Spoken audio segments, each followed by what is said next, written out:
Good.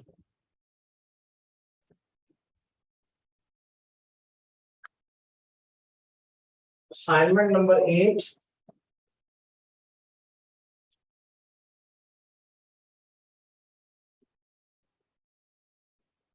ये हमारी है simple harmonic motion. Circular motion तो मैंने एक्सप्लेन कर दी। यूसीएम, नॉन यूसीएम, वो सारी सर्कुलर, अल्फा, ओमेगा, ये सारी चीजें हो गई है ना। तो वेव्स पे जाने से पहले हम ये सिंपल हार्मोनिक मोशन को एक्सप्लेन करेंगे, क्योंकि वेव्स में भी क्या होते हैं, पार्टिकल्स क्या कर रहे होते हैं मैकेनिकल वेव्स में, वो सिंपल हार्मोनिक मोशन में होते हैं, जिससे आगे वेव फिर एनर्जी ट्रांसफर करती है। सिंपल हार्मोनिक मोशन में हम क्या कहते हैं, की पॉइंट्स का क्या है कि acceleration is directly proportional to the displacement from mean position, and acceleration is always directed towards the mean position. इसमें दो चीजें याद रखनी है कि एक तो ये है कि डिस्प्लेसमेंट हमने लेना है फ्रॉम मीन पोजीशन। कैसे लेना है? डिस्प्लेसमेंट फ्रॉम मीन पोजीशन लेना है। किस तरह की, अगर से हमारे पास ये मेन पोजीशन है O और ये दो एक्सट्रीम पोजीशन है A एंड B, तो पॉइंटर और ले लेंगे, एक दो पॉइंटर अच्छे से ले लेंगे। अब अगर एक पार्टिकल एक्सट्रीम से स्टार्ट करता है, मैं कहता हूं कि ये टोटल डिस्टेंस जो है वो 6 मीटर है। अब अगर वो body start from mean position, mean से चल के वो यहां पे आ गया, इस जगह पे से उसका ये वाला जो डिस्टेंस है ये 4 मीटर है, और ये वाला कितना है, 2 मीटर है। अब कहां से मूव किया इसने, एक्सट्रीम पोजीशन से वो यहां तक पहुंचा है, तो डिस्प्लेसमेंट हम कितना लिखेंगे, displacement is always from the, तो डिस्प्लेसमेंट हमारा यहाँ पे कितना होगा,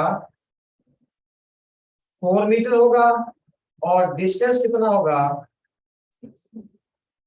वो 2 मीटर होगा।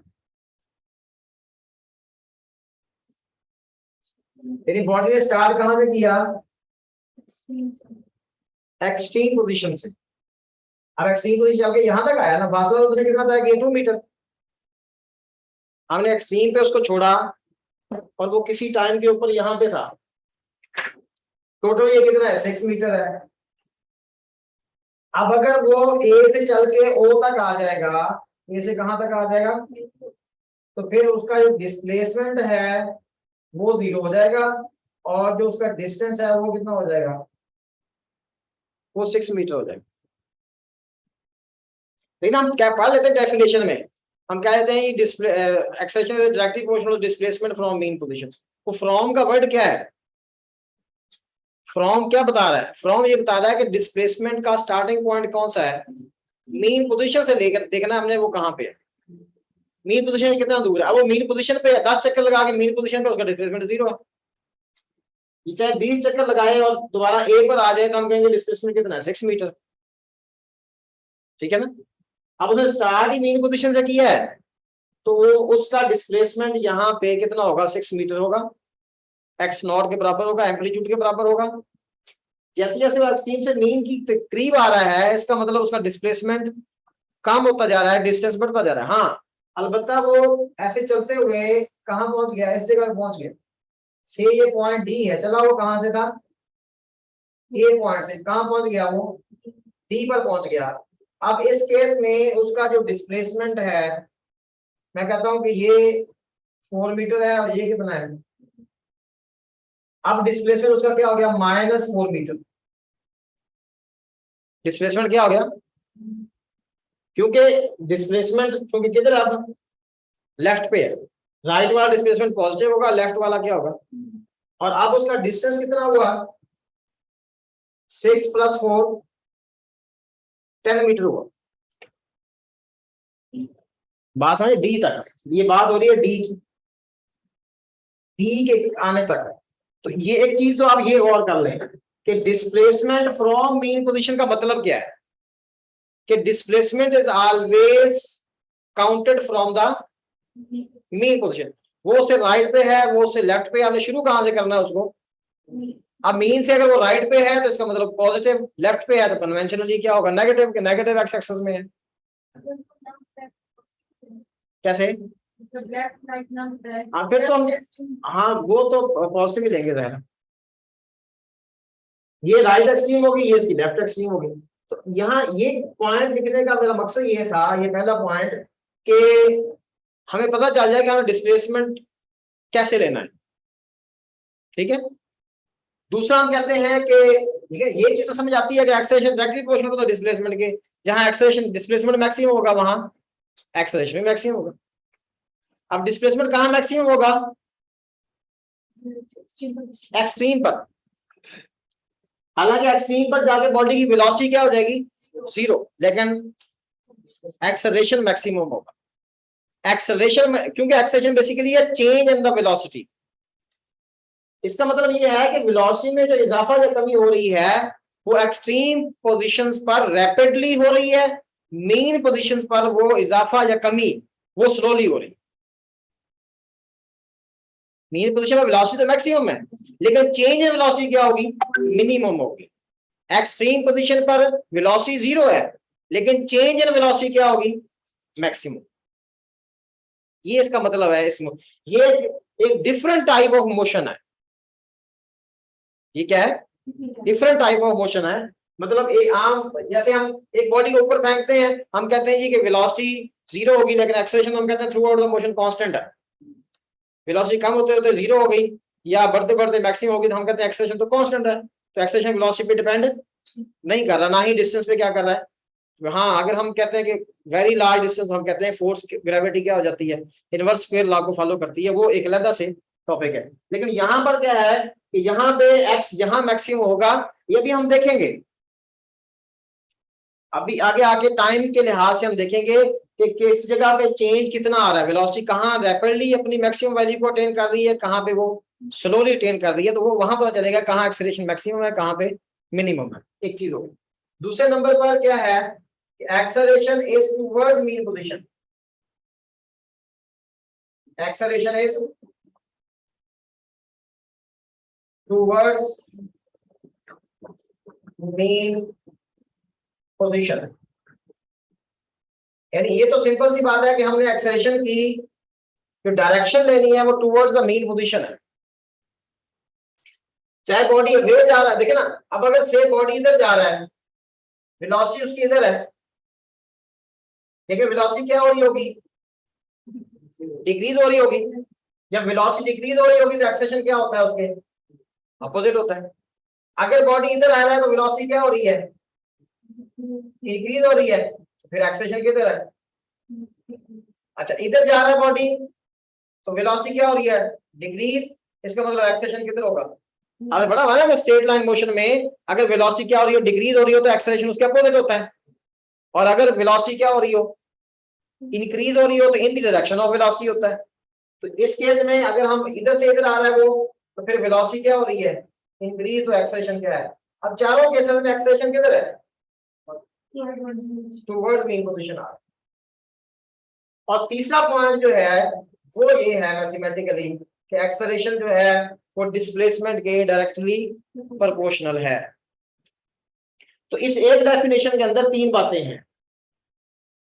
इसमें कितनी बातें हैं, तीन बातें हैं कि डिस्प्लेसमेंट को हमने फ्रॉम मीन पोजीशन लेना है, एक्सेलरेशन को टुवर्ड्स मीन पोजीशन लेना है, और यहाँ पे डिस्प्लेसमेंट मैक्सिमम होगा वहां पे एक्सेलरेशन भी।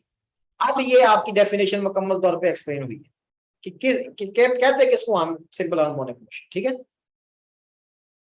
अब इसमें जाहिर है हमने हर चीज को बारी बारी एक्सप्लेन करना है। से हम पहले ले लेते हैं डिस्प्लेसमेंट।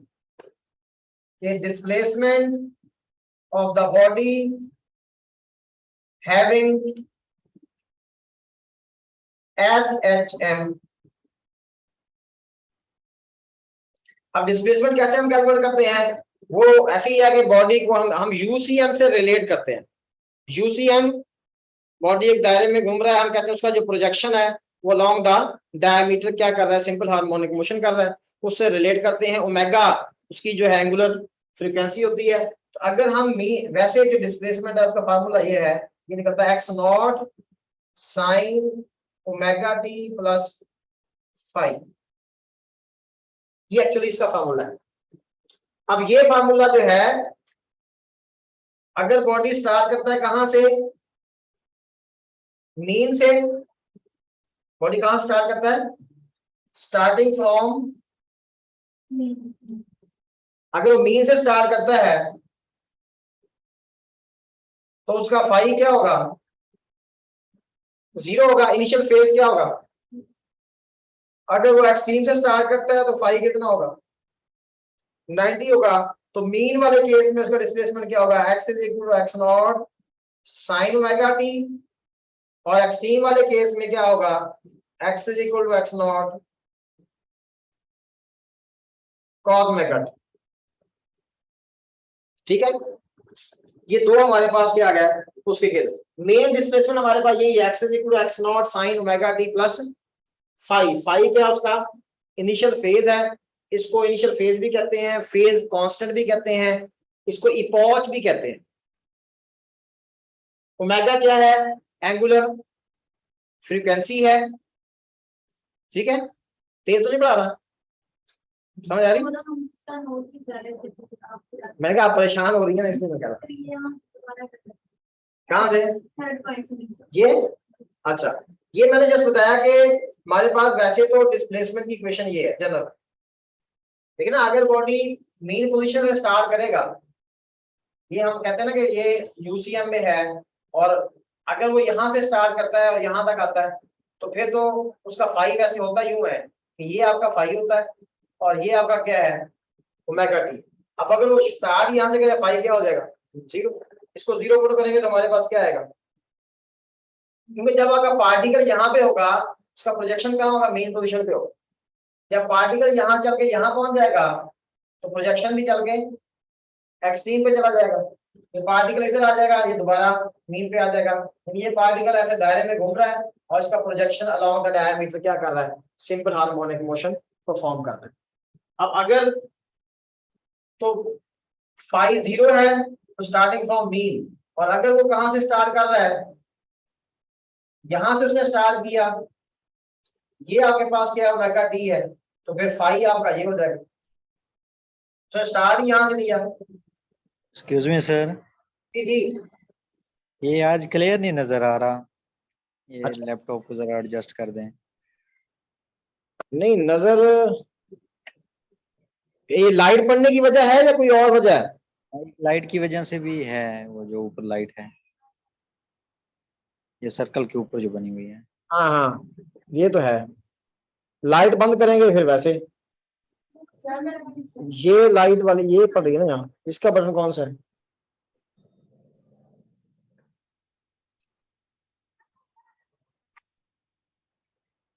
हाँ जी आप बताएं, जी ठीक है अब। सही हो गया। जी इसकी थोड़ी सी लाइट भी ज्यादा करके देख लेते हैं, ये एफएन दबाना पड़ेगा ना। अब देखें, जी बेहतर हो गया काफी, ठीक है अब सर। उन्होंने चार्जर भी नहीं लगाया। अब साहब ये अभी ये ना हो कि चार्जर खत्म हो जाए, मैं क्या चार्जर भी नहीं लगाया और रेड पॉइंटर में भी नहीं है, कम है।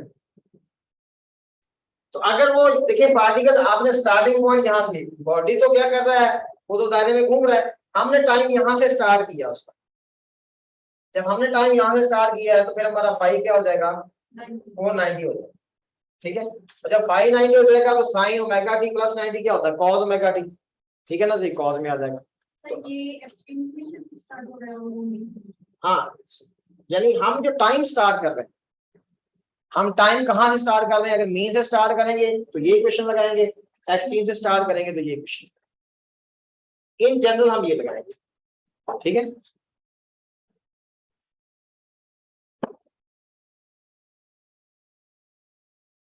अच्छा अगर हम कहते हैं जी कि वो सर आपने ये फाइल के नेम बताएंगे, हैं? फाइल के नेम में बता रहे हैं। यार फाई को कहते हैं, क्या कहा था मैंने, फेज कांस्टेंट, क्या कहते हैं, फेज कांस्टेंट कहते हैं इसको। और क्या कहता है, इनिशियल फेज कहते हैं। और एक इसका नाम इपोच भी है, EPOCH, इपोच। ठीक है, ये फाइल के हाँ 5 है। अच्छा, अब से हम कहते हैं कि वो स्टार्ट कर रहा है कहां से, मीन से, यानी t इज इक्वल टू 0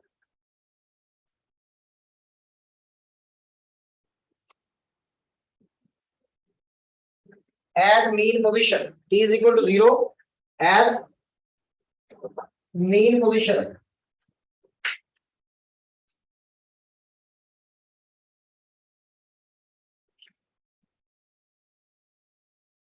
तो हमारे पास डिस्प्लेसमेंट क्या आएगा,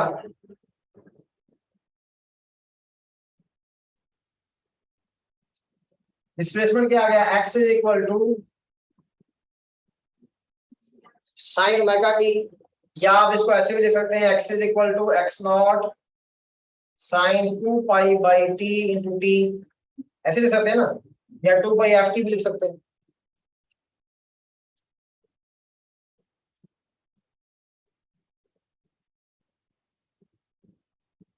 अब पूरा जो एक इसका चक्कर होता है, मेन पोजीशन से ये यहां तक जब जाएगा तो कितना टाइम लगेगा, T/4 लगेगा ना, क्योंकि टोटल टाइम का ये 1/4 होगा, टोटल टाइम पीरियड T है। अब देखना ये है कि उसका जो डिस्प्लेसमेंट है, यानी ये हाफ यहां कब पहुंचेगा, if x is equal to x naught by 2, if x is equal to x naught by, यहां हम क्या पुट करेंगे, x naught by 2, तो ये जो इक्वेशन हमारे पास, ये इक्वेशन क्या रिजल्ट देगी, देन फ्रॉम इक्वेशन नंबर 1 क्या रिजल्ट आएगा हमारे पास, x naught by 2 is equal to x naught sine 2 pi by t into t, तो x नॉट से क्या हो गया, कैंसल, तो साइन इनवर्स 1/2 क्या होता है, पाई बाई, अभी तक नहीं याद किया, 30 डिग्री होता है ना, पाई बाई 6, तो पाई बाई 6 आ जाएगा यहाँ, अगर हम साइन इनवर्स 1/2 लें, और इधर क्या है 2 pi by t into t, तो ये आ गया pi by 6 is equal to 2 pi by t into t, तो टी कितना आया, पाई तो पाई से क्या हो गया, कैंसल, यानी t/12। यानी हम ये समझ रहे थे कि अगर उसको यहां तक जाने में t/4 लगता है, तो हाफ को कितने में कवर करना चाहिए उसको, t/8 में। कॉमन सेंस तो यही कहती थी कि यहां तक जाने में अगर उसको t/4 लगता है, तो आधा डिस्टेंस कितने में करना चाहिए उसको, उसका भी आधा t/8 बनता है। लेकिन रिजल्ट क्या निकला, अगर आप इसी को एक्सट्रीम से लेकर आएंगे और इक्वेशन कौन सी लगाएंगे, कॉस वाली, तो आप देखेंगे कि यहां से यहां तक आने में उसको जो टाइम लगेगा वो t/6 होगा, क्योंकि t/12 यानी ये हमारे पास क्या आया, यहां तक, यहां तक जाने का क्या आया, t/12, और इधर से यहां तक आने का टाइम है t/6, इन दोनों को अगर ऐड करें तो कितना बनता है, t/4, कितना बनेगा। अब हमारा अंदाजा ये था कि वो आधा डिस्टेंस t/8 में करेगा, लेकिन वो तो उसने मीन से जाते हुए कितने में किया, t/12 में, एक्सट्रीम से आते। अब t/12 कम है या t/6 कम है, t/12 कम है, क्योंकि उसकी वेलोसिटी यहाँ क्या थी, मैक्सिमम थी, इसलिए वो हाफ में जल्दी पहुंच गया, आगे वेलोसिटी कम है, इसलिए अगला उसने आधा फासला ज्यादा टाइम में कवर किया। बात समझ आ रही है? अच्छा, अब हम ये चाह रहे थे कि उसका यहां तक आने का टाइम कितना होना चाहिए, t/8। अब हम देख लेते हैं t/8 में वो कहाँ है। t/6 अगर एक्सट्रीम से वो t/6 कवर करता है तो वो कहां पे है, midway between the mean and the extreme. Mean से अगर वो t/12 टाइम लगाता है तो then it will be midway between the mean and extreme. अब अगर हम कहते हैं कि t को हमने पुट कर दिया t/8, क्या पुट कर दिया, तो t को अगर t/8 से पुट करेंगे तो हमारे पास क्या रिजल्ट आएगा, x is equal to x naught sine, यहां t/8 पुट कर दें तो क्या आएगा, पाई बाई, यहां पुट करें t/8 तो t से क्या हो जाएगा, कैंसिल, तो 2 4 आर 8, क्या आ गया, पाई बाई 4 आ जाएगा। और साइन पाई बाई 4 क्या होता है, 1/√2, यानी x is equal to 70% of x नॉट, x is equal to 70% of, यानी कहां होगा फिर वो, इसका मतलब मिड वे से थोड़ा सा आगे है, 75% थोड़ा सा पीछे यहां पे, यानी यहां तक आने में उसको टाइम कितना लगा, t/8, तो बाकी टाइम भी उसको कितना लगेगा, t/8 है। कैलकुलेशन दोबारा बताओ, ये वैसे बता रहा हूं। हाँ, कैलकुलेशन तो हो गई ना, कैलकुलेशन तो होगी। अब वर्बली देखें कि डिस्प्लेसमेंट की बात अब हम इस पर खत्म करते हैं कि ये से इसकी क्या है, मेन पोजीशन है, ये क्या है, मेन पोजीशन है। अब अगर वो एक्सट्रीम से यहां तक आता है मिड में, यहां तक उसको टाइम कितना लगता है, t/12, यहां से इधर जाने में उसको कितना टाइम लगता है, t/6, दोनों को ऐड करते हैं तो ये कितना बनता है, t/4, यानी when t is equal to t/12 starting from mean, हम मीन को डिस्कस कर रहे हैं, एक्सट्रीम करेंगे तो वो अब मैं यहां लिखूंगा t/6, इसके बाद t/12 डायरेक्ट आपको याद होना चाहिए, x जो है x नॉट बाई क्या होगा, 2 होगा, होगा कि नहीं होगा, हाफ पे चला गया ना, ये टोटल x नॉट है, आधे आधे फासले पे कितने टाइम में जाएगा, starting from mean, starting from mean position. एक बात हमारे पास ये आ गई। दूसरे नंबर पे हमारा क्या रिजल्ट आया कि अगर वो एक्सट्रीम से आ रहा है, किससे आ रहा है, when t is equal to t/6 implies that x is equal to x naught by 2, अगर बॉडी कहां से स्टार्ट कर रहा है, स्टार्टिंग फ्रॉम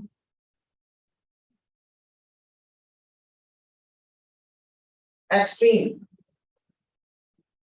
अगर कहते हैं t is equal to t/4 है, ये तो आसान है ना कि when t is equal to क्या है, t/4 है, x क्या होगा, x नॉट होगा।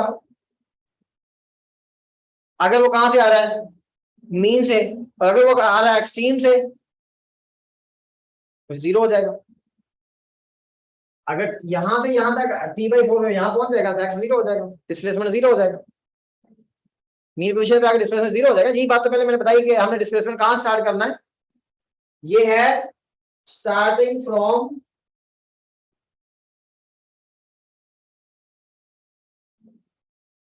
मीन, और अगर वो कहता है कि when t is equal to t/4 x is equal to 0 starting from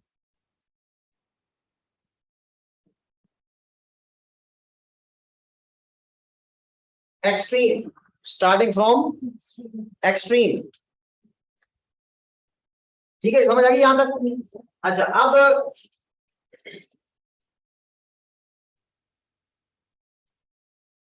हमने सोचा था कि वो मिड में जाएगा t/8 पर, तब t/8 पे कहाँ गया? जैसे अभी हमने कैलकुलेशन की कि 5वें नंबर पे कि when t is equal to t/8, अब चाहे वो मीन से आ रहा है चाहे एक्सट्रीम में आ रहा, टाइम तो आधा ही है ना, यानी t is equal to t by क्या है, ये उसकी क्या है, मीन पोजीशन है, ये उसकी क्या है, एक्सट्रीम पोजीशन है। तो इतने टाइम में वो अगर मीन से आ रहा है तो वो कहां तक पहुंचेगा? 70% पर। कहां पहुंचेगा? यानी ये वाला जो पॉइंट है ये है 71% या 70% ऑफ एक्स नॉट, या ये है एक्स नॉट बाई √2, या ये है 0.707 एक्स नॉट। इतने पॉइंट पर होगा जब टाइम कितना होगा, implies that x is equal to x naught by √2,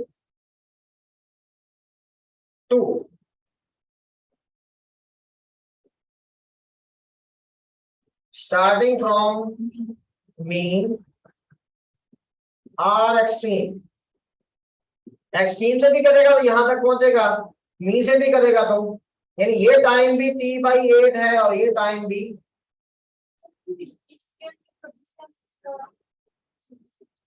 ये टाइम है, डिस्टेंस आटा नहीं है। यहाँ स्लो है ना तो इतने मतलब टाइम में वो सिर्फ यहां तक पहुंच पाएगा, यहाँ तेज है इसलिए यहां तक पहुंच जाएगा इधर से। नहीं समझ ये बात? डिस्टेंस का फर्क होगा लेकिन डिस्प्लेसमेंट इक्वल नहीं होगा क्या?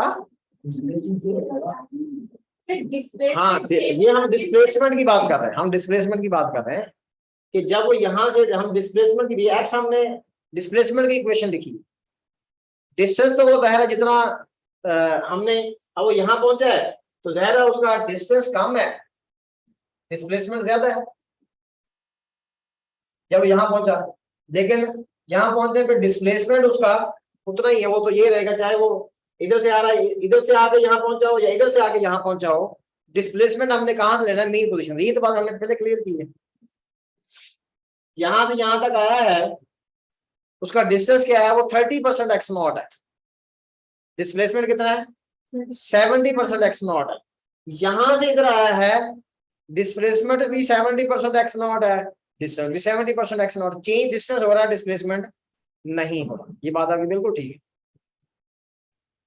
और समझ आ गई बात है?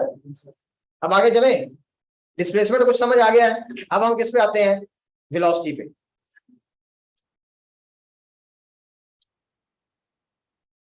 बाकी अब और चीजें इसमें फिर हम मतलब मजीद आप खुद कर सकते हैं कि t/4 पे कहाँ होगा, अपना t/6 पे है, t/12 पे है, t/8 पे है।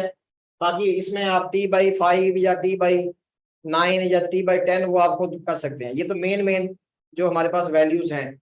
अब देखिए ना, ये दोनों सूत्रों में t/8 क्यों आ रहा है? क्योंकि sin 45 भी 1/√2 होता है और cos 45 भी 1/√2 होता है। यहाँ π/4 आया था ना, तो चाहे साइन वाली इक्वेशन लगाएं या कॉस वाली लगाएं, मीन से आए या एक्सट्रीम से आए, यहाँ आंसर हमारे पास ये x0/√2 ही आएगा। ठीक है ना? अब आ जाते हैं वेलोसिटी।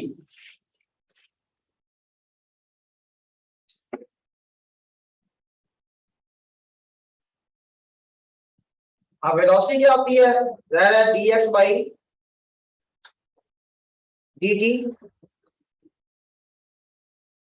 वेलोसिटी क्या होगी?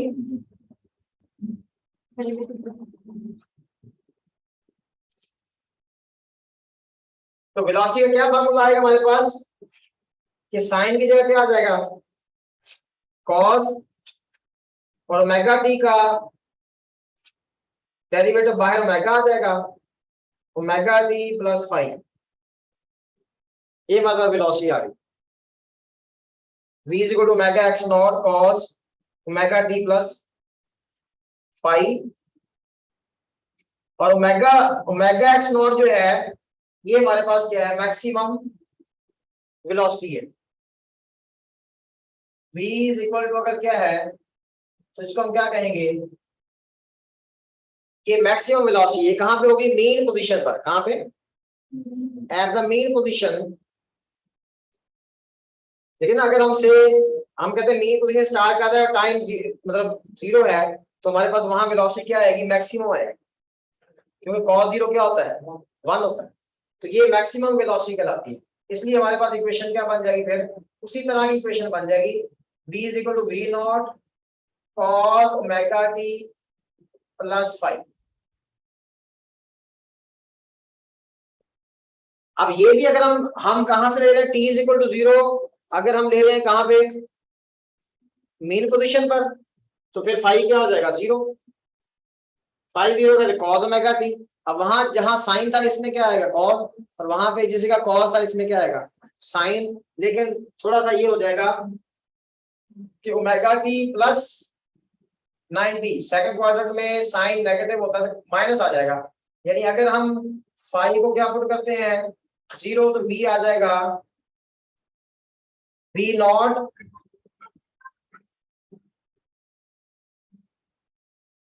cos ओमेगा t, और अगर हम फाई को क्या पुट करते हैं 90 या 5/2 पुट करते हैं, तो v इज इक्वल टू आ जाएगा v नॉट माइनस क्या आ जाएगा, माइनस v नॉट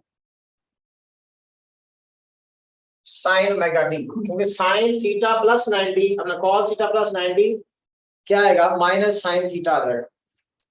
और माइनस जाहिर सी बात है, बता रहा है कि ये हम बात कर रहे हैं किसकी, राइट एक्सट्रीम की। किसकी बात कर रहे हैं, तो राइट एक्सट्रीम में चूंकि वो लेफ्ट साइड पे जा रहा है, इसलिए ये नेगेटिव साइन आ रहा है। लेफ्ट साइड पे वेलोसिटी क्या होगी, नेगेटिव होगी, राइट साइड पे पॉजिटिव होगी।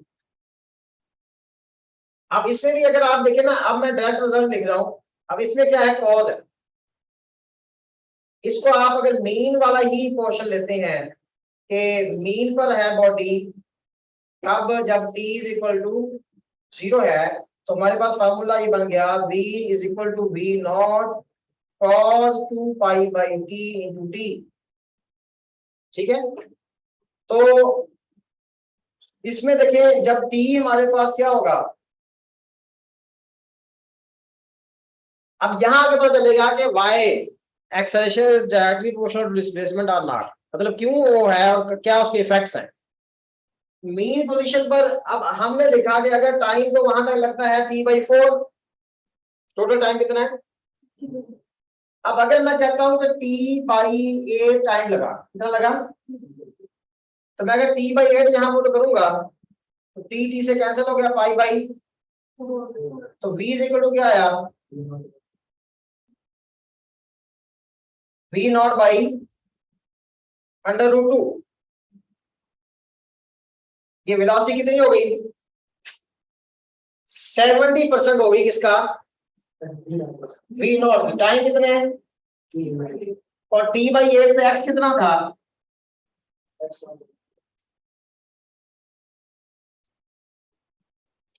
यानी आपके पास जब x कितना हुआ, x नॉट बाई √2, तो वेलोसिटी क्या हो गई।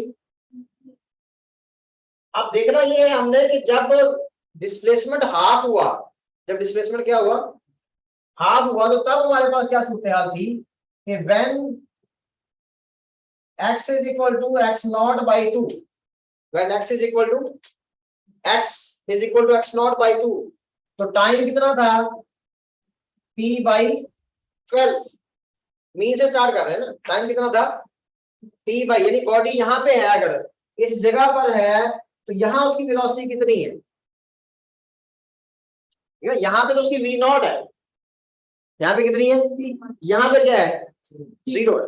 अब देखना ये x is equal to x naught by 2 पे कितनी है, तो अगर हम t/12 यहाँ पुट करते हैं तो पाई/6 यानी cos 30, तो वेलोसिटी क्या आती है 3√v नॉट बाई 2 क्या आती है, और ये क्या है v इज इक्वल टू 86 या 87 भी कर सकते हैं हम इसको, 87% ऑफ v नॉट। अब क्या चीज पता चली यहां तक यानी मीन से हम आधा फासला तय कर चुके हैं। वेलोसिटी में डिक्रीज कितना आया है? सिर्फ 13%। तो फिर ज्यादा डिक्रीज कब आएगा आगे? किस तरफ? एक्सट्रीम पर ज्यादा डिक्रीज आएगा। तो इसका मतलब है कि एक्सट्रीम की तरफ एक्सेलरेशन क्या है? वो ज्यादा है, वहां पे चेंज इन वेलोसिटी जल्दी हो रही है। मीन पर वेलोसिटी में चेंज क्या आ रहा है? कम आ रहा है। यानी हम आधे डिस्टेंस तक पहुंच चुके हैं। अभी सिर्फ, हालांकि आधे डिस्टेंस तक जाने में उसमें 50% डिक्रीज आ जाना चाहिए था वेलोसिटी में। यहाँ तो वेलोसिटी वी नॉट थी, यहाँ पे क्या निकलती? 50% ऑफ द वी नॉट, जबकि वेलोसिटी क्या आई? 87% ऑफ द वी नॉट। चलो यहाँ से यहाँ तक आने में जस्ट कितना डिक्रीज आया? 13%। और आगे आधे फासले में 87% डिक्रीज हो जाती है। इसका मतलब क्या हुआ कि एक्सट्रीम के करीब जैसे होते जाएंगे एक्सेलरेशन बढ़ता जाएगा, वेलोसिटी कम होती है। तो ये मतलब है कि acceleration is directly proportional to the displacement from mean position.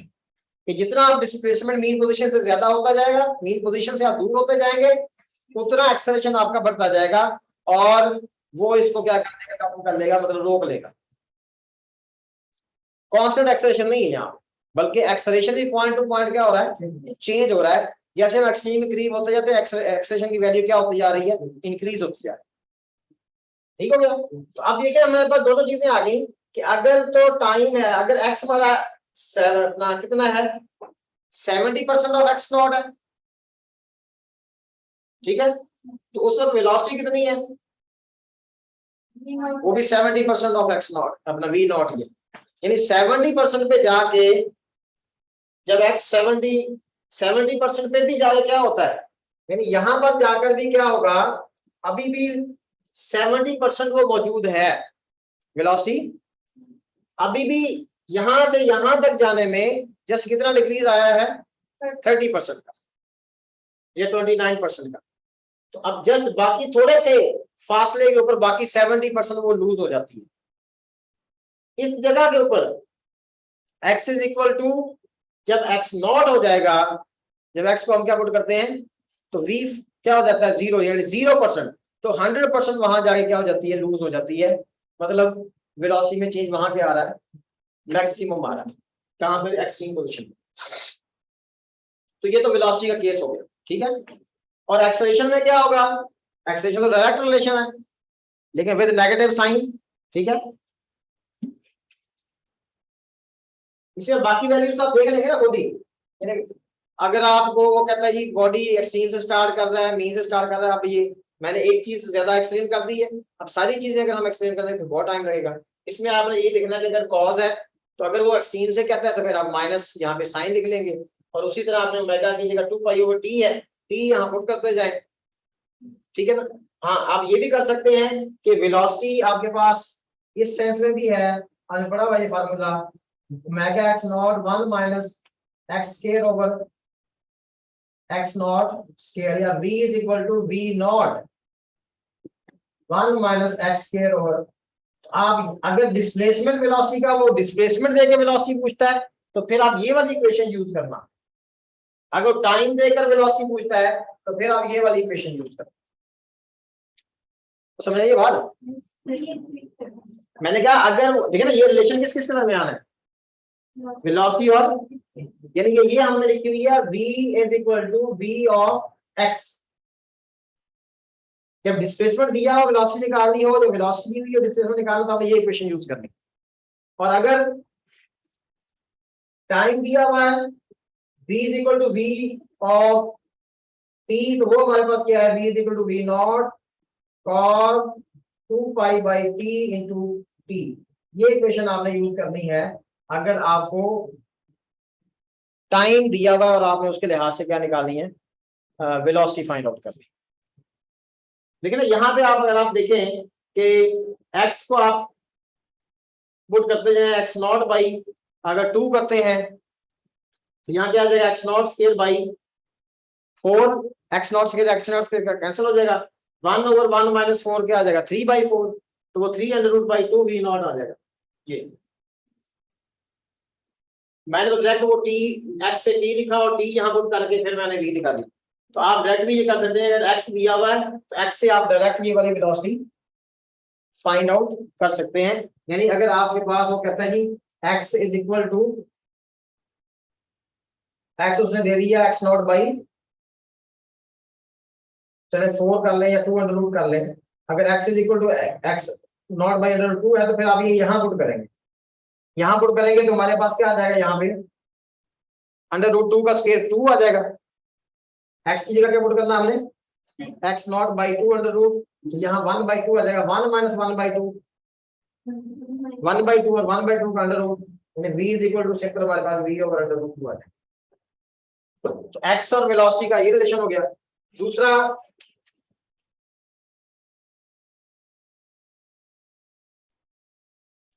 आप ये देखेंगे हमारे पास x क्या था, x नॉट मीन पोजीशन वाला लिखे, अगर x is equal to x naught sine, हाँ क्या था, ओमेगा t था। अगर t इज इक्वल टू 0 ले अपना, वो t इज इक्वल टू 0 पे कहाँ ले, तो फाई हमारा क्या हो गया 0, और उसमें वेलोसिटी क्या निकली, v naught cos omega t। तो इसको मैं लिख सकता हूँ v is equal to v naught sine omega t plus 90, omega t plus 90। तो क्या बता रहा हमें, अगर यहाँ पे देखें तो वेलोसिटी जो है is leading displacement bye 90। Velocity lead कर रही है किसको, कितने फेज से, 90 फेज से। Velocity is leading displacement bye 90। अगर हम मीन से स्टार्ट कर रहे हैं और हम बना रहे हैं किसका ग्राफ, x वर्सेस t का, तो t इज इक्वल टू 0 पे x भी क्या होगा, 0 होगा ना। तो हमारे पास ग्राफ ये बन रहा है। जबकि वेलोसिटी टाइम ग्राफ क्या बनेगा, मैं अगर इसी पे बनाऊं, ये x हो गया, अगर v बनाऊं तो v यहां पे क्या होगा, t इज इक्वल टू 0 पे v नॉट होगा,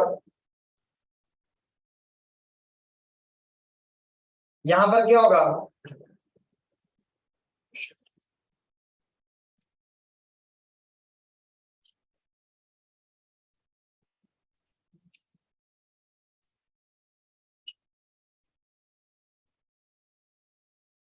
ये ऑन करेंगे लाइट।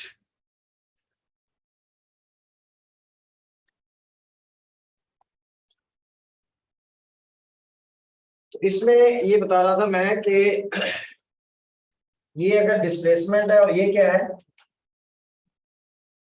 ये डॉटेड है, ये क्या चीज है, ये डिस्प्लेसमेंट मीन पोजीशन से और वेलोसिटी एक्सट्रीम से, नहीं, वो भी मीन से ही है, बिल्कुल। इसलिए मीन पोजीशन पर वेलोसिटी मैक्सिमम होती है। जब मीन पोजीशन की बात करेंगे ना, वेलोसिटी क्या होगी, मैक्सिमम होगी, velocity is maximum at mean position, ठीक है ना। एक्सट्रीम पोजीशन पे क्या हो जाएगी, 0, डिस्प्लेसमेंट क्या हो जाएगा, मैक्सिमम।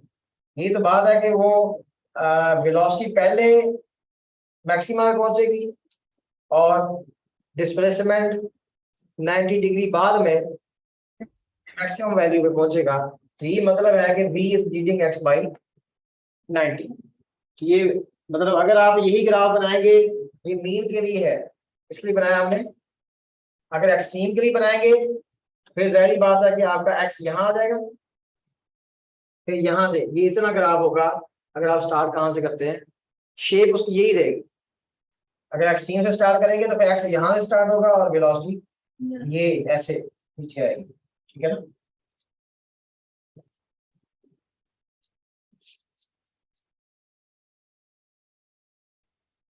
अच्छा, अब हम आते हैं एक्सेलरेशन पे।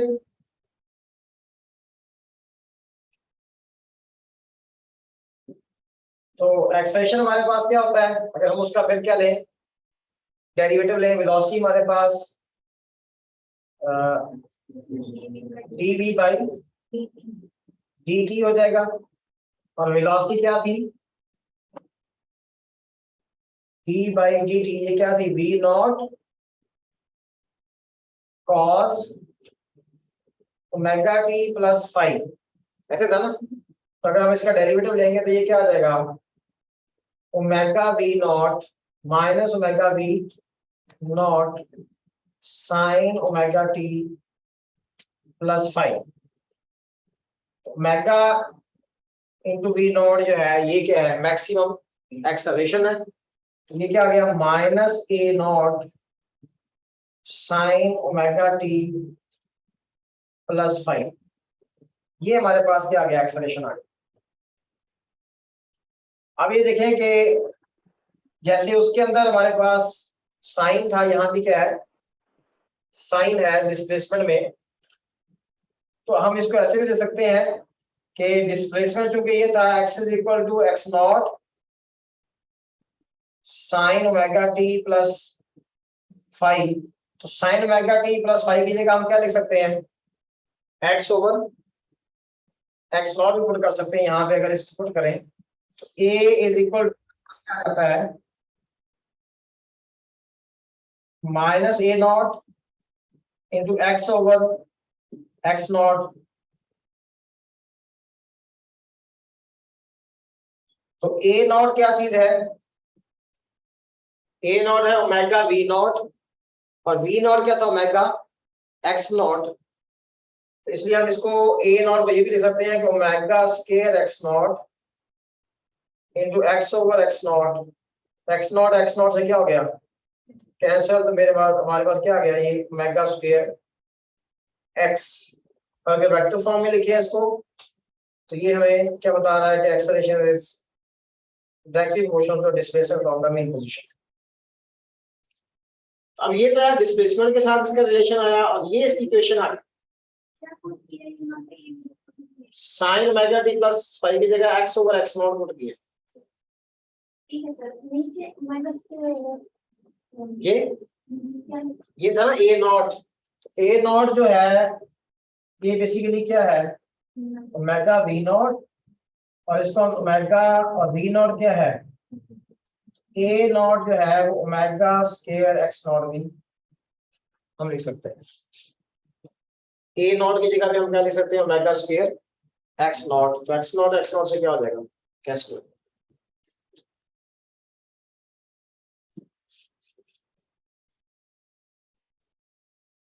अब यहाँ ये पता चलेगा हमें कि जो एक्सेलरेशन है वो टोटली मतलब डिस्प्लेसमेंट के डायरेक्ट रिलेशन के साथ है।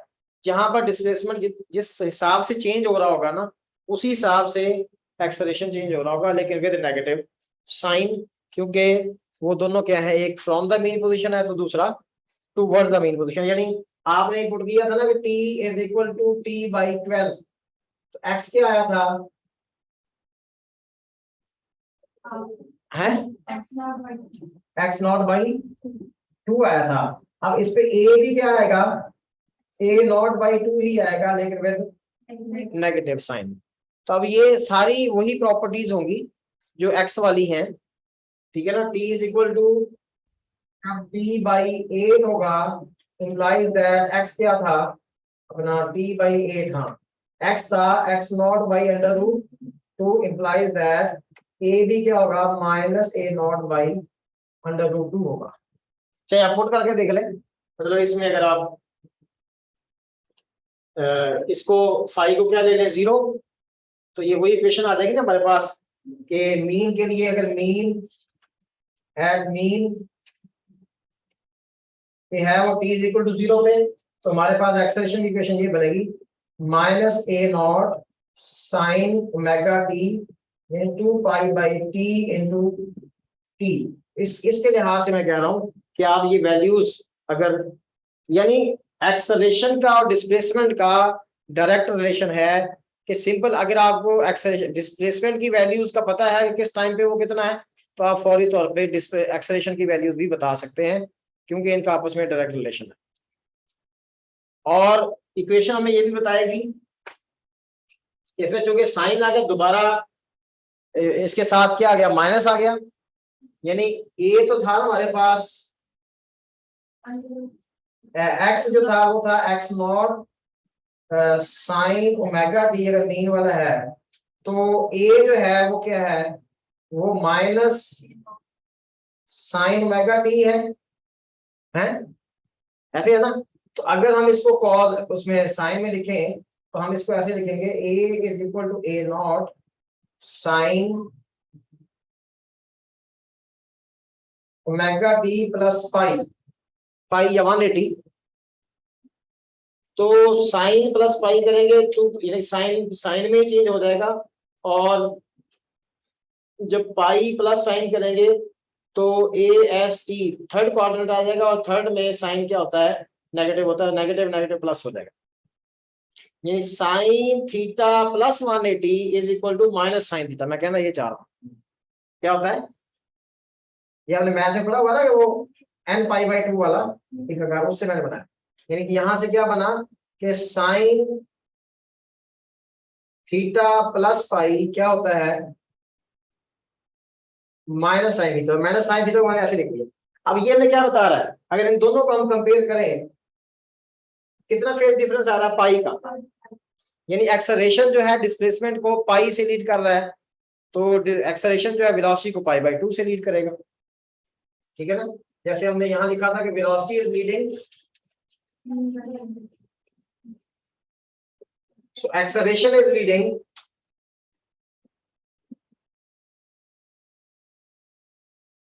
displacement by 180 degree, acceleration is leading velocity by 90 degree।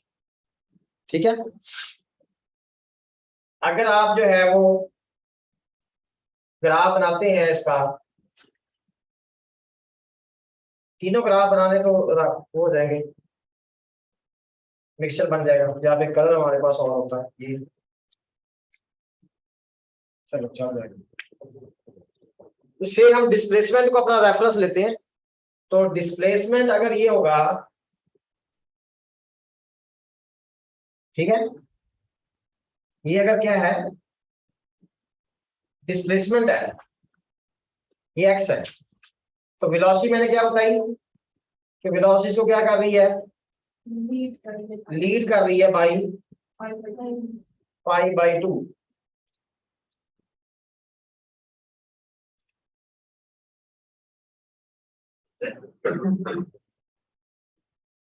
यानी वेलोसिटी का ग्राफ ये बनेगा,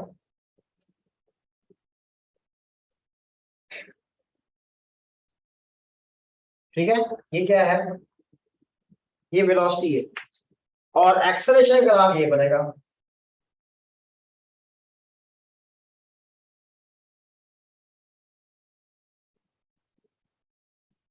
ये आपका क्या है, ये एक्सेलरेशन है।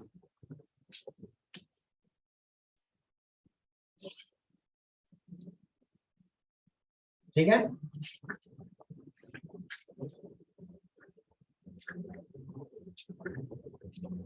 ये क्या हो गया एक्सेलरेशन। तो ये तीनों का आपस में क्या आ गया, रिलेशन आ गया टाइम के लिहाज से। इस तरफ क्या है, टाइम है, और वाई एक्सिस पे वेलोसिटी भी है। अब अगर हम वेलोसिटी और डिस्प्लेसमेंट को देखें, डिस्प्लेसमेंट यहाँ कितना एक्स नॉट है, यहाँ पे कितना है माइनस एक्स नॉट है, इधर मैं क्या ले रहा हूँ एक्स, और इधर क्या ले रहा हूँ वी। से मैं कहता हूँ कि ये वी नॉट है और ये क्या है, तो जब डिस्प्लेसमेंट एक्स नॉट था वेलोसिटी क्या थी, 0। ठीक है ना, कहां पे, राइट एक्सट्रीम पे, एक्स क्या था एक्स नॉट, वेलोसिटी क्या थी, फिर हम कहां आ गए मीन पोजीशन पे, वेलोसिटी होगी माइनस वी नॉट, क्या होगी माइनस वी नॉट, और एक्स क्या हो गया 0। फिर हम आ गए लेफ्ट एक्सट्रीम पे, लेफ्ट एक्सट्रीम पे क्या होगा वेलोसिटी 0, एक्स क्या होगा माइनस एक्स नॉट, क्या ख्याल है। फिर हम दोबारा मीन पे आ गए, अब हम राइट साइड पे जा रहे हैं, वेलोसिटी क्या होगी पॉजिटिव, और एक्स क्या होगा मीन पोजीशन पे 0। ये ग्राफ इस तरह का बनेगा, यानी इलिप्स और इलिप्स की तरह बनेगा। ये किसके दरमियान ग्राफ है, वेलोसिटी और डिस्प्लेसमेंट के दरमियान। और अगर हम वेलोसिटी और एक्सेलरेशन का ग्राफ बनाएं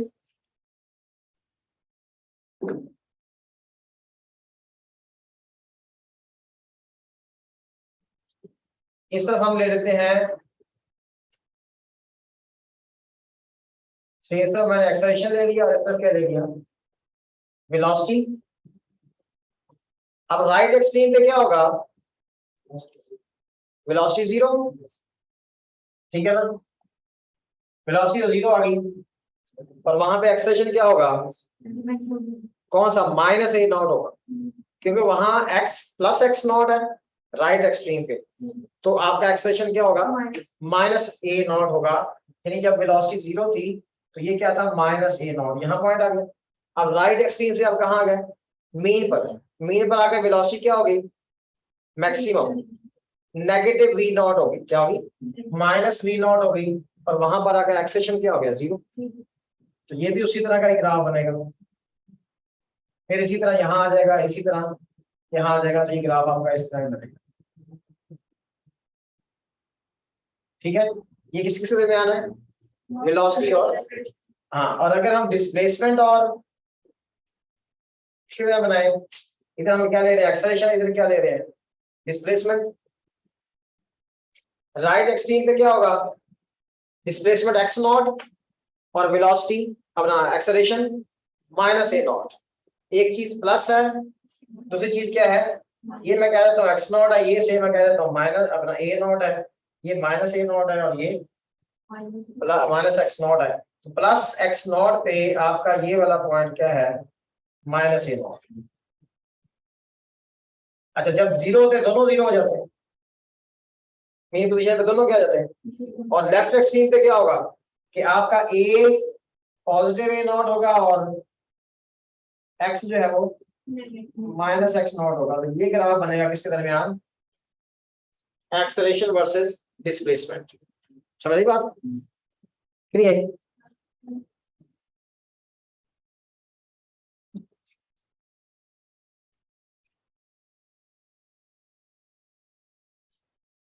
अब उसके बाद इसमें हमने डिस्कस करना है इसकी energy, energy for the displacement भी डिस्कस कर लिया ना, energy for simple harmonic motion, ठीक है।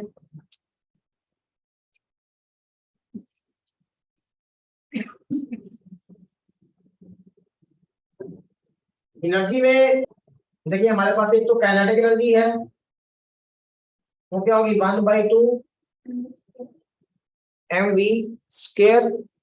अब आप इसके दोनों फार्मूले लिख सकते हैं, डिस्प्लेसमेंट डिपेंडेंट भी और टाइम डिपेंडेंट भी।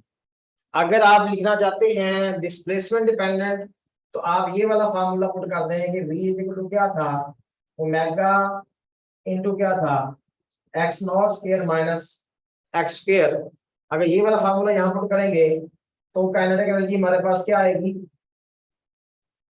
1/2 m omega square into x naught square minus x square, ठीक है ना। और ओमेगा क्या होता है, k over m square root होता है। तो अगर हम ये से पुट करेंगे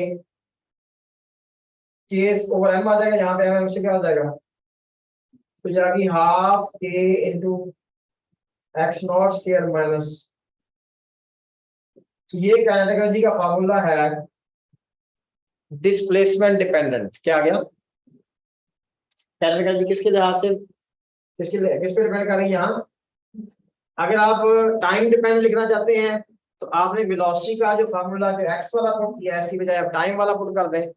क्या था, क्यों जी, है माइनस था, साइन की जगह कॉस आ गया था ना, तो माइनस कैसे हुआ, माइनस नहीं था, माइनस नहीं था, माइनस नहीं था, चलो होगा भी तो स्क्वायर में खत्म हो जाएगा, मैं फर्ज किया होगा।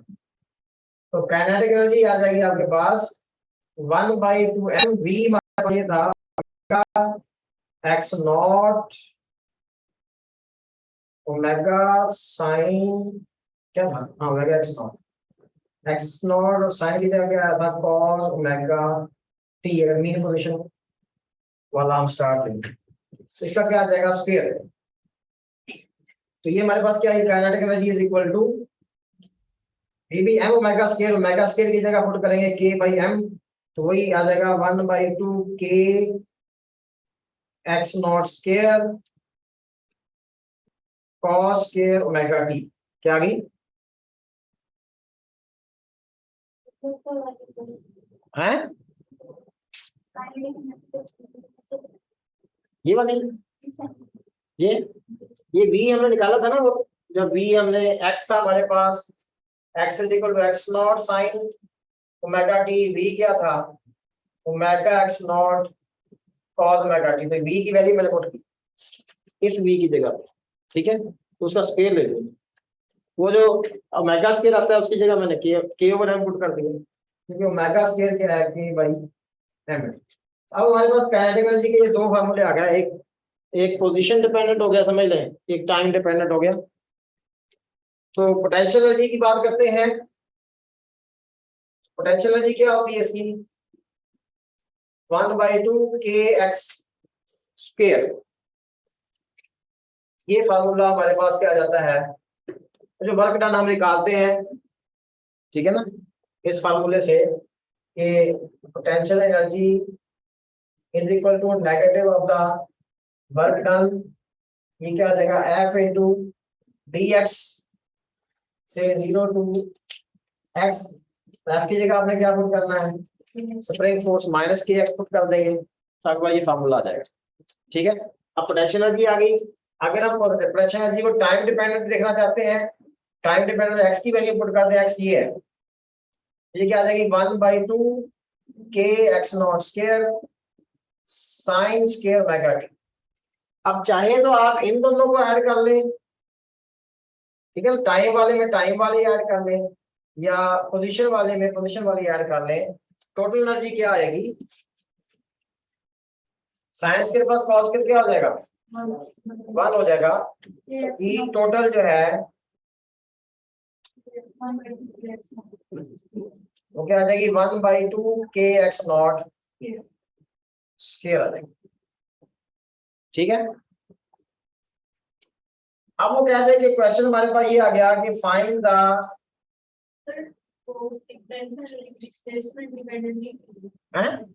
ये है एक्स है ना, एक्स डिपेंडेंट, ठीक है।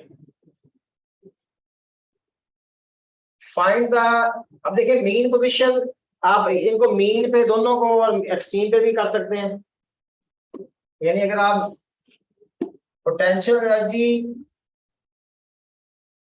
at x is equal to x naught is equal to kinetic energy at x is equal to 0, तो क्या निकलती है हाफ के एक्स नॉट स्क्वायर निकलती है, यानी पोटेंशियल एनर्जी के x में क्या पुट करें x नॉट, और काइनेटिक एनर्जी में x को क्या पुट करें 0, यानी मीन पर काइनेटिक एनर्जी और एक्सट्रीम पर पोटेंशियल एनर्जी दोनों क्या है बराबर है।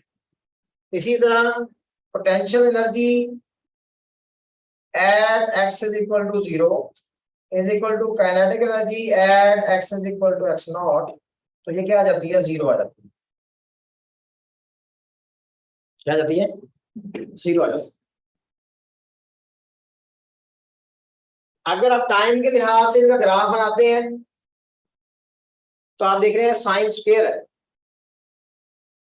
तो पता चला कि ये जो वैल्यू है हाफ के एक्स नॉट स्क्वायर यहाँ है या यहाँ पे है, तो फिर हम ऐसे लिख सकते हैं कि पोटेंशियल एनर्जी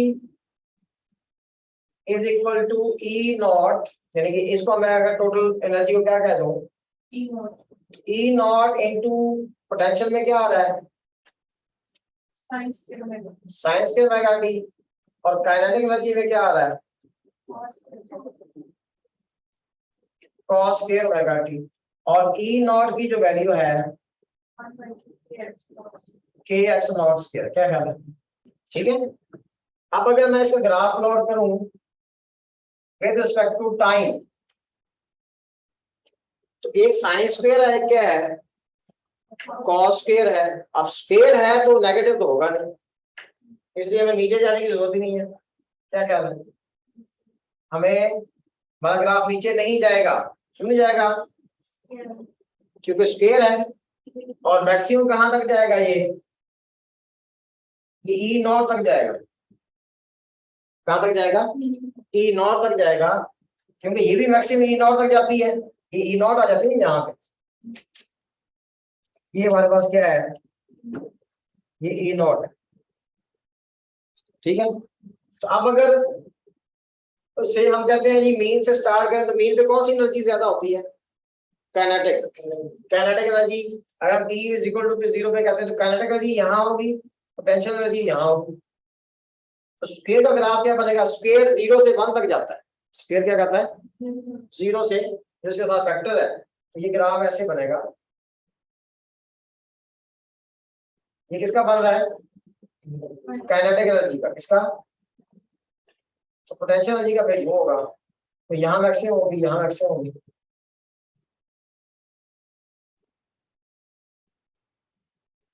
ये पोटेंशियल एनर्जी का होगा, ये डॉटेड वाला।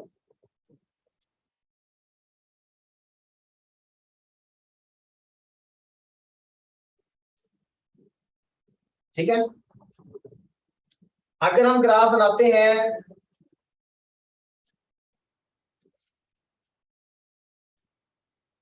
डिस्प्लेसमेंट के लिहाज से, ये तो टाइम के लिहाज से था, अब विद रिस्पेक्ट टू क्या बनाएंगे, डिस्प्लेसमेंट। तो डिस्प्लेसमेंट जो है एक्स नॉट से ज्यादा हो नहीं सकता, इसमें भी नीचे जाने की जरूरत नहीं है इसको, क्योंकि ये नेगेटिव नहीं होगा।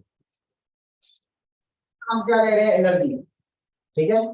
यहाँ पे से हमारे पास क्या है, एक्स नॉट है, और यहाँ पर क्या है माइनस एक्स नॉट है, और से ये मैं कह देता हूँ कि ये क्या है, ये ई नॉट है, ठीक है। तो अब इसमें क्या होगा, इसमें मीन पोजीशन में कौन सी एनर्जी मैक्सिमम होती है, काइनेटिक, वो एक्सट्रीम पे क्या हो जाएगी, 0 हो जाएगी। तो वो ग्राफ ऐसे बनेगा, ये किसका ग्राफ हो गया, काइनेटिक एनर्जी, किसका हो गया,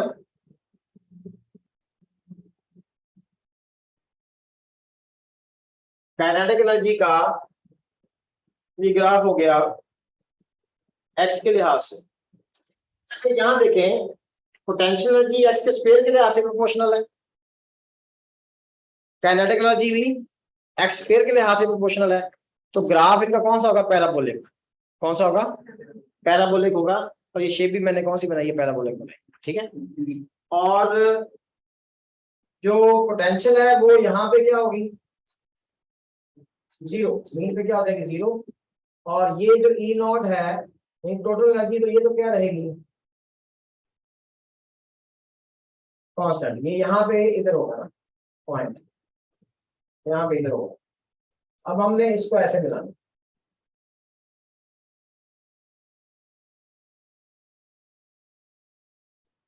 ठीक है। ये जो पॉइंट, ये आपके पास क्या आ गई, पोटेंशियल एनर्जी, और ये क्या आ गई, ये पॉइंट कौन सा है, ये वो पॉइंट है जिन पे दोनों हाफ हाफ है, दोनों एक दूसरे के करीब कर्व कट कर रही है।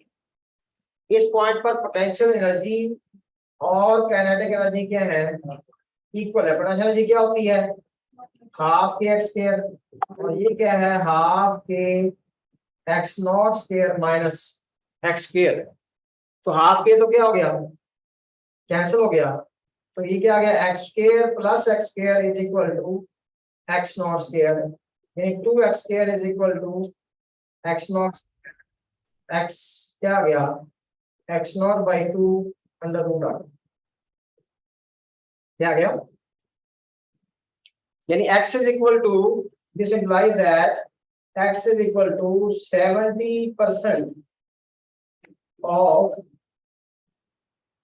x naught, x is equal to 70% of x naught। जब 70% x naught पहुंचते हैं तो पोटेंशियल की वैल्यू उतनी ही होती है जितनी काइनेटिक की, यानी मिड वे पे नहीं, मिड हमारा ये बताया कि एक्सट्रीम पर पोटेंशियल एनर्जी मैक्सिमम है, तो मीन पर क्या है, काइनेटिक एनर्जी मैक्सिमम है, तो दरमियान में दोनों क्या होंगी, बराबर होंगी। लेकिन ऐसा नहीं है, बराबर कहाँ पे है, इस पॉइंट के ऊपर 70% एक्स नॉट के ऊपर, यानी मीन पोजीशन अपना एक्सट्रीम पोजीशन के करीब जाकर ये दोनों क्या हो जाती हैं, बराबर हो जाती है, ठीक है ना। तो फिर x is equal to x naught by 2 पे क्या होगा, ठीक है, x is equal to x naught by 2, ये वाला पॉइंट है ना, x is equal to x naught by 2 या माइनस। अब इस पे देखें, ये वाली एनर्जी इतनी है और ये वाली इतनी है, यानी काइनेटिक ज्यादा है, पोटेंशियल कम है। अगर पोटेंशियल हम देख रहे हैं किससे, पोटेंशियल अगर 1/4 है तो काइनेटिक 3/4 है, ऐसे है कि नहीं है।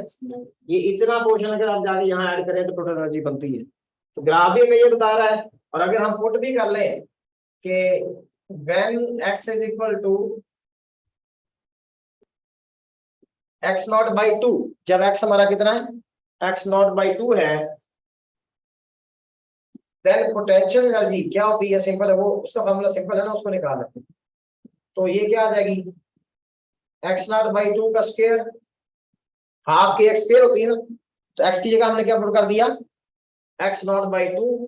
तो ये हमारे पास क्या आ गया, potential energy is equal to 1/2 अपना, यहाँ क्या आ गया, k x naught square by 4, यानी 1/4, नहीं इसको हम ऐसे रहने देते हैं ना, यानी ये आ गया E नॉट बाई 4, क्या आ गया, पोटेंशियल एनर्जी क्या है हमारे पास, E not by 4।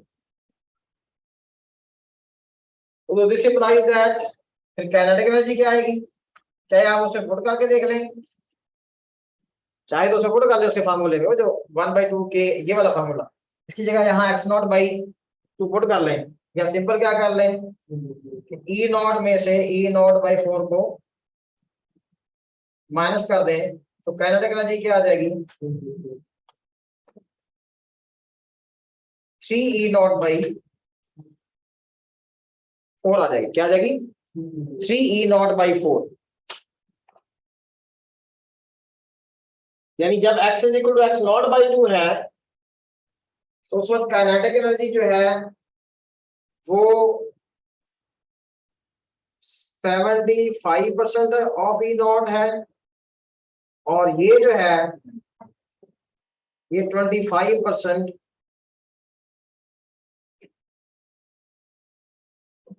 Of E not है, जब x is equal to x naught by 2 है।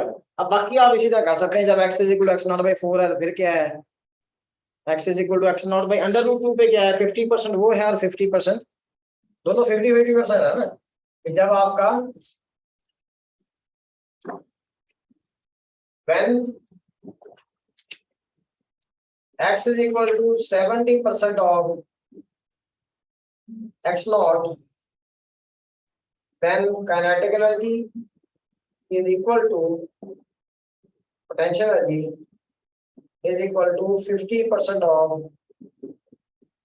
E naught, या कह सकते हैं E naught by 2, E naught by 2।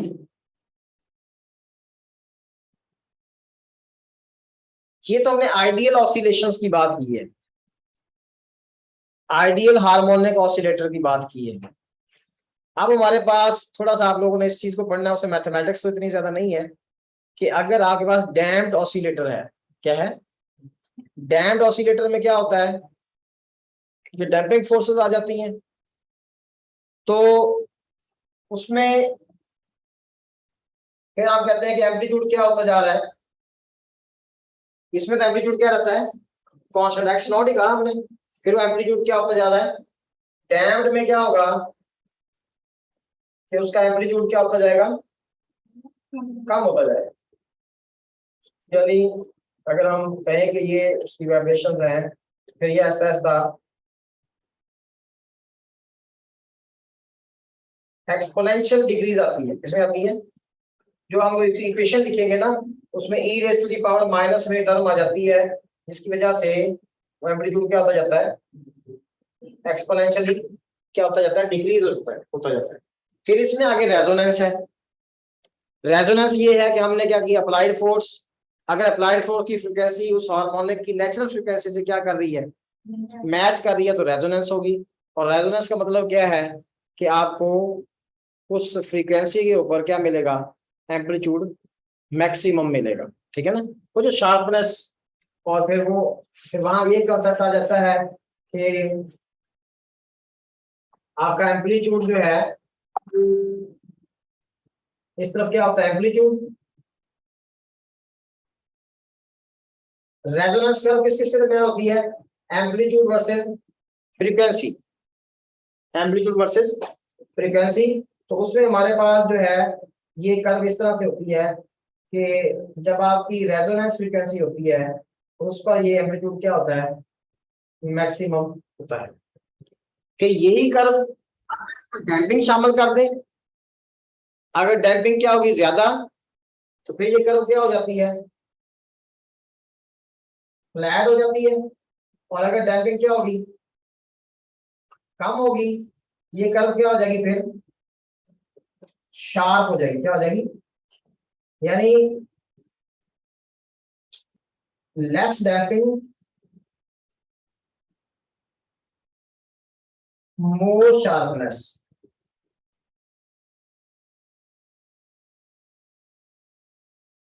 और ये तकरीबन क्या होगी, लार्ज डैम्पिंग nearly फ्लैट, ठीक है। एक चीज चलो मैं आपको, अब टाइम काफी हो गया, एक असाइनमेंट के तौर पे दे रहा हूं, वो है सिंपल पेंडुलम।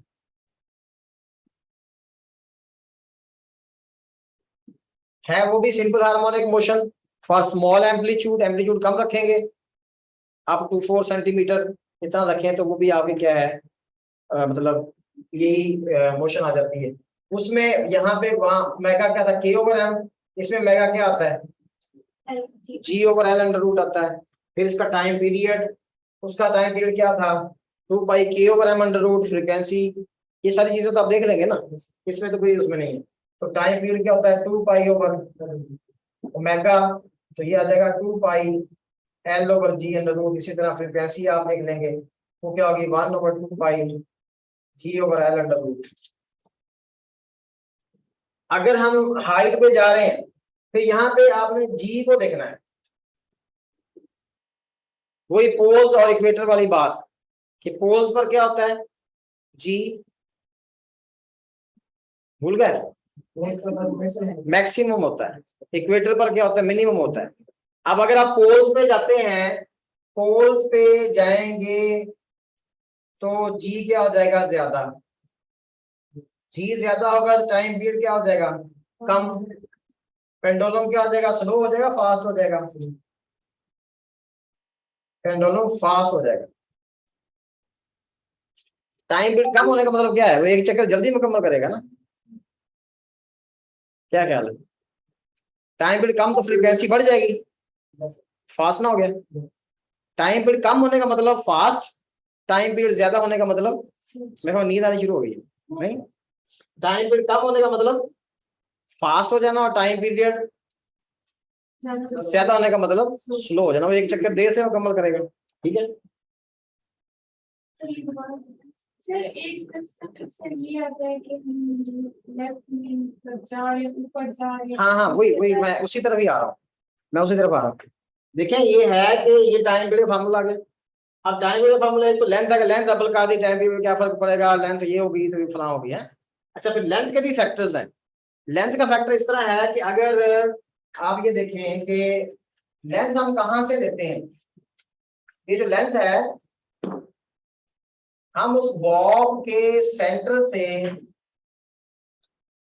स्पोर तक लेते हैं, ये लेंथ है हमारी, ठीक है। अब इसी को अगर साइज यही है, इसका इसका टाइम पीरियड से t1 है, साइज यही है, अगर मैंने क्या किया इसकी डेंसिटी को, मतलब ये ऐसे है,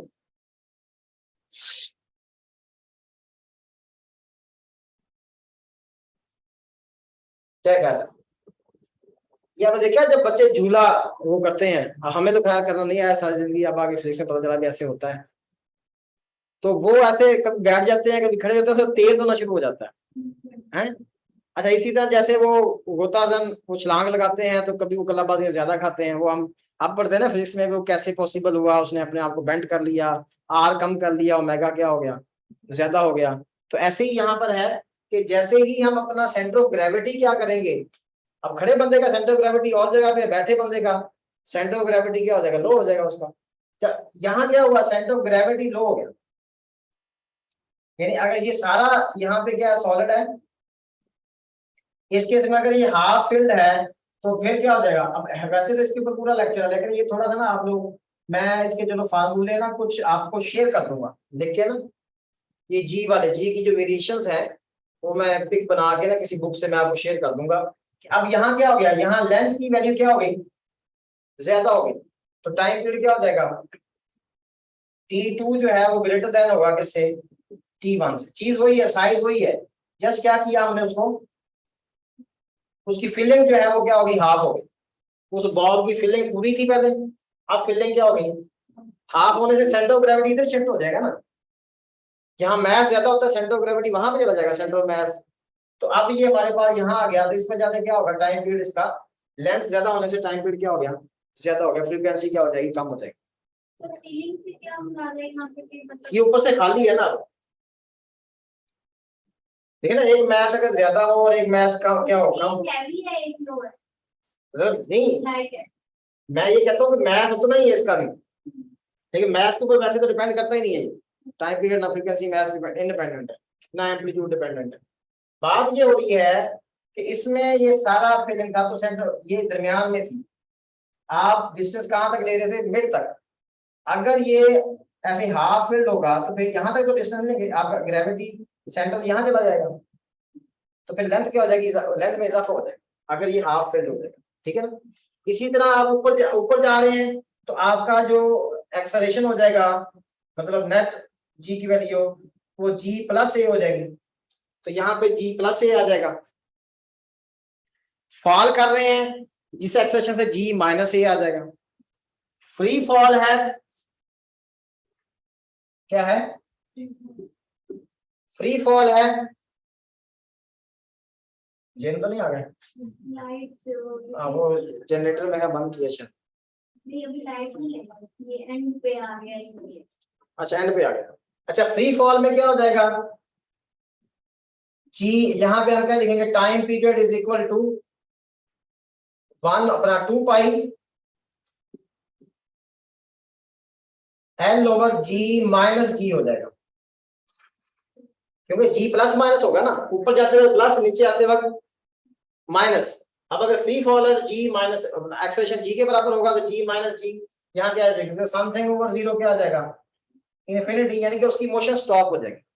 टाइम पीरियड इन्फिनिटी होने का मतलब क्या है कि मोशन उसकी क्या हो जाएगी, वो अगर ऐसे चल रहा है ना, यहाँ पे आया, आपने पेंडुलम छोड़ दिया, नीचे जा रहा है, तो पेंडुलम की बॉब आगे नहीं जाएगी, पेंडुलम की बॉब हाईएस्ट पॉइंट से किधर आ रही थी, मीन पोजीशन की तरफ, दरमियान में पहुंची थी, आपने ऊपर से छोड़ दिया उसको, वो अब फॉल कर रहा है, फ्री फॉल है, तो अब बॉब उससे आगे नहीं जाएगी, क्योंकि टाइम पीरियड ऊपर जाते वक्त क्या होगा, हाँ अगर हम उसको ऊपर लेके जा रहे हैं लिफ्ट में, तो फिर जो है टाइम पीरियड होगा 2 पाई, क्या था यहाँ पे, L over G plus A होगा, और नीचे आते वक्त क्या होगा, time period 2 pi L over ji minus A होगा।